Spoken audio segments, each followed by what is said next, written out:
Oke, jadi mari kita coba bahas lagi mengenai serialnya dari Classroom of the Elite. Dan kali ini tuh sendiri masih mengenai isi dari volume ketiga pada tahun ketiganya. Spoiler ya, tentu aja video kali ini tuh sendiri bakalan jadi video spoiler. Jadi jika kalian itu tidak keberatan, yuk mari kita coba lanjutkan. Nah, jadi pada video kali ini POV masih dari karakter Ayano Koji Kiyotaka, di mana posisi mulai kami segera ditentukan melalui undian. Dan kelas kami dijadwalkan mulai dari area E12. Di C12 ada kelas B miliknya Ryuen. Di G12 ada kelas A miliknya si Horikita. Dan di I12 ada kelas D miliknya Ichinose.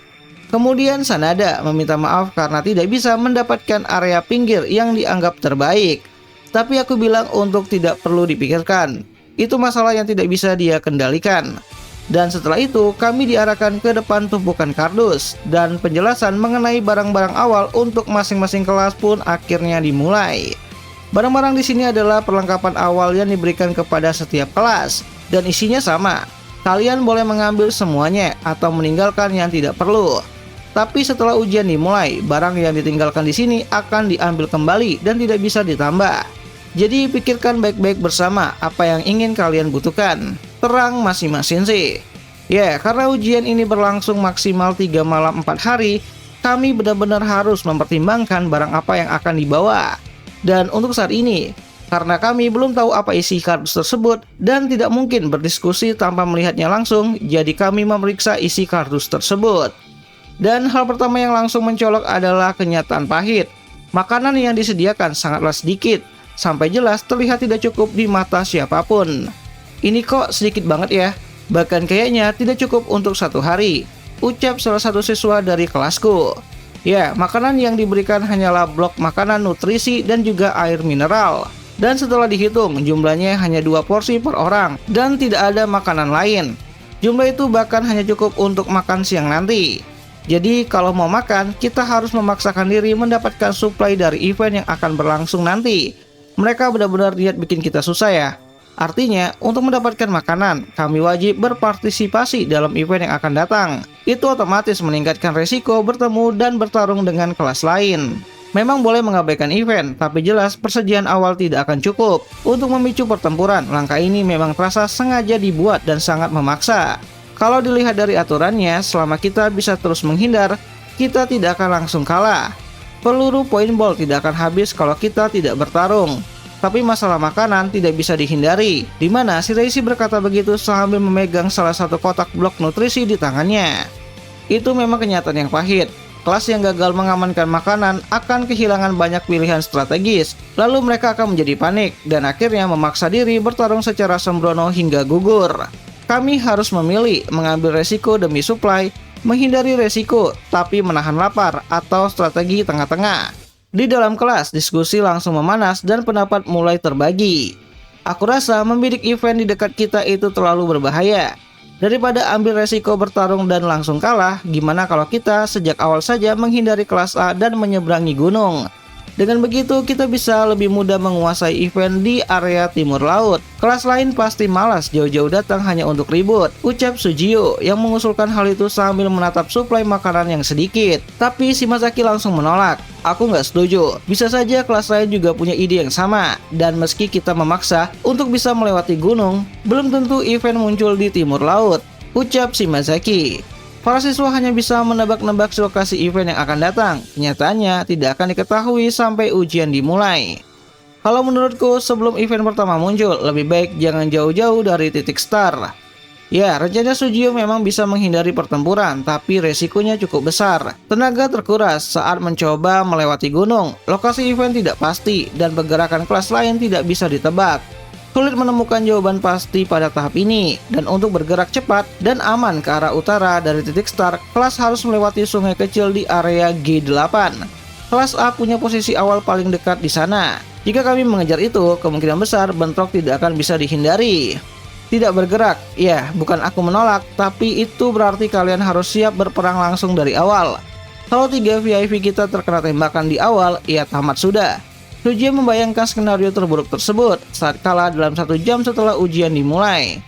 Baik-baik, aku paham maksud Sujio, tapi sebelum kita ribut lebih jauh, lebih baik kita cek barang-barang lainnya dulu. Selama itu, pemimpin kita bisa mikir ide bagus, ucap Hashimoto yang memotong perdebatan tersebut. Memberi pendapat memang mudah, tapi mempertanggungjawabkannya itu tidak. Bagi Sujio maupun Shimazaki, jelas belum siap menanggung beban sebesar itu. Benar juga. Jadi diskusi dihentikan sementara dan keputusan akhirnya diserahkan kepadaku. Ketegangan memang sedikit mereda, tapi tetap terasa. Ujian ini menuntut banyak pergerakan dan pertempuran, jadi wajar semua orang merasa sensitif. Karena mayoritas anggota kelas C unggul di pelajaran akademis, mereka semakin takut membuat pilihan yang salah. Dan setelah menunda soal strategi pembuka dan masalah makanan, kami mulai membuka kardus berikutnya. Isinya peta kertas, pulpen, sikat gigi, pembalut, dan perlengkapan kecil lainnya. Kata masing-masing sih, barang-barang ini boleh diambil sebanyak apapun, asalkan tidak dibuang dan dikembalikan nanti. Karena kecil dan tidak memakan tempat, membawanya banyak pun tidak akan jadi masalah. Lalu kami membuka kardus besar berikutnya. Di dalamnya ada banyak tenda berbagai ukuran. Tenda ya, kita harus segera memikirkan mau ambil berapa dan juga jenisnya yang bagaimana. Tergantung seberapa banyak beban yang mau disebarkan kepada Ayano Koji. Ucap Hashimoto sambil melihatku seakan meminta izin, lalu kemudian aku mengangguk. Untuk jenis dan jumlah barang yang dibawa, biar aku yang menentukan dasar awalnya. Kalau ada yang keberatan, sampaikan nanti beserta alasannya, ucap Ayano Koji. Jadi aku membuat kerangka awal, lalu menerima masukan dari kelas. Dan untuk hidup nyaman, idealnya tiap orang memakai satu tenda, tapi membawa tenda untuk semua orang akan berat dan menghambat pergerakan. Maka lebih masuk akal membawa tenda 2 orang atau tenda besar untuk beberapa orang. Tenda kecil juga lebih cepat dipasang dan juga dilepas. Masalahnya adalah berapa banyak orang yang perlu ditampung. Cepat atau lambat pasti ada siswa yang gugur, artinya tenda besar bisa jadi tidak diperlukan, dan tenda kecil justru lebih efektif. Sambil memikirkan keseimbangan tenda yang harus dibawa, kami melihat kardus terakhir, dan di dalamnya ada senjata. Dilihat dari dekat, ini kelihatannya kayak asli ya, aku baru pertama kali pegang ginian, ucap Hashimoto sambil mengambil salah satu senapan serbu. Dan setelah dihitung, tersedia 20 senapan serbu, 10 SMG, dan 10 softgun. Totalnya ada 40 senjata utama, lalu ada 2 pistol sebagai senjata sampingan. Semua penjaga boleh membawa 1 senjata utama, jadi semua siswa penjaga bisa diperlengkapi. Softgun kayaknya susah dipakai ya, berat pula. Dimana kami mencoba ketiga jenis senjata itu tanpa mencoba menembaknya. Dan kesan sementara menunjukkan senapan serbu sebagai yang paling seimbang. Jadi sisanya harus mengisi kekurangan dengan membawa SMG dan juga softgun. Kalau kita mulai tanpa analisis, kita bisa membawa 2 senjata tambahan. Bagaimana menurutmu? Dimana Morishita bertanya setelah memeriksa jumlahnya. Memang dapat peluru lebih banyak itu keuntungan, tapi cepat atau lambat, analis akan diperlukan. Menguras senjata lebih banyak justru merepotkan, jadi itu tidak selalu menguntungkan. Senjata tidak bisa dibuang sembarangan. Jika analis atau pengintai gugur, seorang penjaga harus menggantikannya dan otomatis membawa lebih banyak beban. Jadi kita tidak bisa membawa senjata tambahan ya? Tanya Morishita. Kau tidak mau membawa lebih, padahal secara psikologis, manusia cenderung ingin membawa cadangan untuk berjaga-jaga. Kalau senjatanya rusak, kalau pelurunya habis, wajar kalau orang ingin membawa lebih banyak. Tapi kalau mau sesuatu, kita tinggal dapatkan lewat event. Itu memang tujuan dari aturan ujian kali ini. Ya, sulit untuk melewati ujian tanpa cedera. Senjata atau peluru cadangan pun akan terbuang sia-sia kalau pembawanya gugur sebelum dipakai. Apalagi kelas ini kekurangan siswa berbakat dalam pertempuran. Punya banyak peluru pun tidak akan berguna jika tidak bisa mengenai sasaran. Karena itu, menyimpan peluru di tas tertentu atau mengambil dari siswa yang telah gugur sudah cukup. Baiklah, aku serahkan kepadamu. Toh kalau bisa, aku ingin semua tanggung jawab ini ditumpukan ke Ayano Koji Kiyotaka saja. Jelas Morishita. Itu bagus. Dan setelah memeriksa kebutuhan kelas, aku memberitahu masing-masing sensei dan menerima perlengkapannya. Siswa laki-laki yang kuat akan membawa air, sementara siswa perempuan yang kurang kuat hanya membawa keperluan pribadi yang ringan. Sebelum ujian dimulai, ada hal yang ingin kusampaikan. Dengarkan sebentar, seru Ayano Koji. Ya, aku memanggil teman-teman sekelasku yang sedang mengecek barang bawaan mereka. Aku ingin menjelaskan tentang kemungkinan terburuk kalau kita semua gugur sejak awal. Terang Ayano Koji. Bicara soal kalah sebelum mulai, kenapa? Matoba bertanya dengan wajah tegang. Mungkin ia mengira aku hendak membuat alasan sebelum bertarung. Tapi, kalau kita gugur total, ada penalti yang tidak bisa dihindari. Kita harus mengeluarkan satu siswa sebagai drop out. Untuk mencegah keributan, aku ingin menentukan dari awal siapa yang akan dikeluarkan, terang Ayano Koji. Dan saat aku mengatakan hal tersebut, suasana kelas langsung menegang. Ya, aku memang tidak mau mengikuti ujian sambil kepikiran bisa jadi aku yang keluar. Tapi, Ayano Koji-kun, itu keputusan yang benar kan? Ucap Sanada yang mulai ikut angkat suara. Tidak ada di kelas kita yang memiliki protect point. Artinya, kalau kita kalah total, pasti ada yang dikeluarkan. Dari sudut pandang orang itu adalah neraka. Seperti yang mereka bilang, siapapun akan menolak untuk dijadikan korban. Dan kamu berniat memutuskan sendiri siapa yang disingkirkan hanya karena kamu pemimpinnya? Tanya Sanada. Tidak ada yang mau tersingkirkan, apalagi hanya karena keputusan satu orang. Kita putuskan saja nanti setelah kalah atau kita pakai undian. Itu cara yang paling adil kan? Sambung Sanada. Di mana pendapat di sekitar jelas menolak penentuannya sekarang, namun tiba-tiba Hashimoto Masayoshi, sepertinya Ayano Koji Kiyotaka sudah mengambil keputusan. Bahkan tanpa mendengar penjelasan darinya, aku sudah tahu siapa yang akan dipilih, jelas Morishita. Hah? Teriak Hashimoto kebingungan.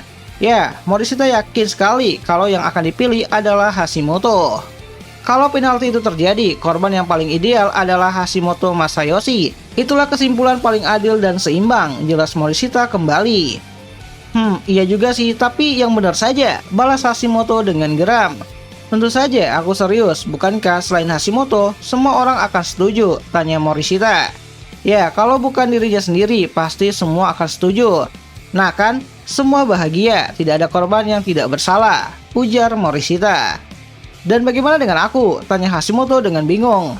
Tidak apa-apa, kau akan melindungi kelas dan menjadi bintang, pahlawan. Selamat tinggal Hashimoto. Kami akan mengingatmu selama 1 minggu. Tutup Morishita. Hah? Hanya 1 minggu? Mau setahun pun aku tidak akan bisa terima. Kau benar-benar niat menjebakku ya? Balas Hashimoto. Ya, tidak ada yang ingin namanya dinaikkan sebagai calon korban. Tapi kalau ada seseorang yang tidak sedikit disukai, biasanya dialah yang akan ditunjuk. Cih, ketahuan juga. Kau bahkan mengklik lidahmu beneran, serem banget sih. Dimana Hashimoto melirik kesal, lalu melihatku dengan gelisah. Kalau Hashimoto mau mengajukan diri, boleh saja. Tapi aku sudah menentukan siapa yang akan dikeluarkan. Dan meski ada yang menolak, aku tidak akan mengubahnya, terang Ayano Koji.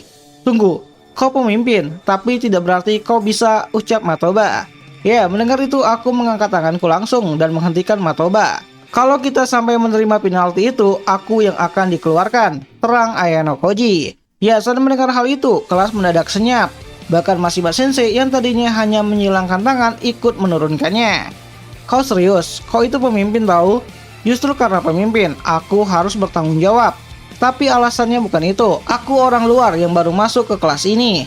Kalau aku gagal membawa kelas menang dan malah membuat kita kalah total, maka aku yang harus menanggung akibatnya, terang Ayano Koji. Tapi ini bukan ujian yang bisa kamu kendalikan sendiri, dan kelas kita bukan tipe yang kuat. Kalau kamu keluar, bagaimana nanti kelas ini? Kalau aku bahkan tidak bisa mencegah kekalahan memalukan ini, mana mungkin kalian bisa percaya padaku? Ya, kalau dilihat begitulah memang. Sekarang yang dibutuhkan kelas C adalah bukti bahwa mereka bisa menang.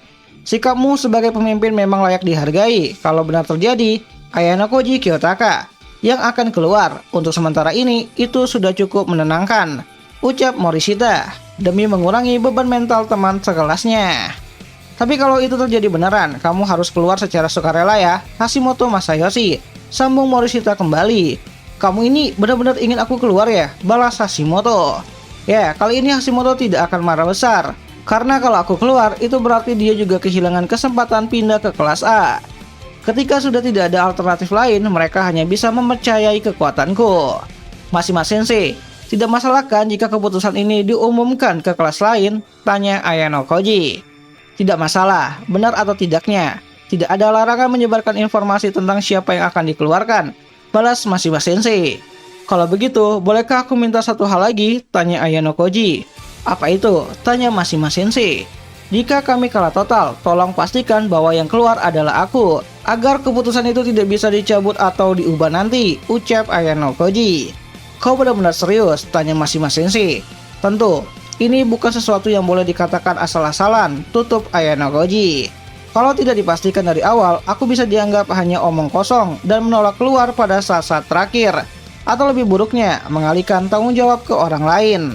Maaf, secara aturan aku tidak bisa memastikan itu sekarang, tapi aku akan mengingat niatmu, ucap Mashima Sensei. Terima kasih, balas Ayano Koji. Meski tidak bisa dijamin secara resmi, Mashima Sensei tetap harus menghargai keputusan personal ini, pikir Ayano Koji. Ya, jadi itulah lanjutan dari isi volume ketiga pada tahun ketiganya Classroom of the Elite. Dimana jika kalian suka dengan konten seperti ini, kalian bisa bantu aku dengan cara tulis di kolom komentar, "Bang, lanjut bang, nanti akan aku coba lanjutin ceritanya." Dan akhir kata itu aja lah dulu mengenai video singkat kali ini, dimana jika ada yang salah aku minta maaf, dan sampai jumpa di pembahasan video yang lainnya. Jani.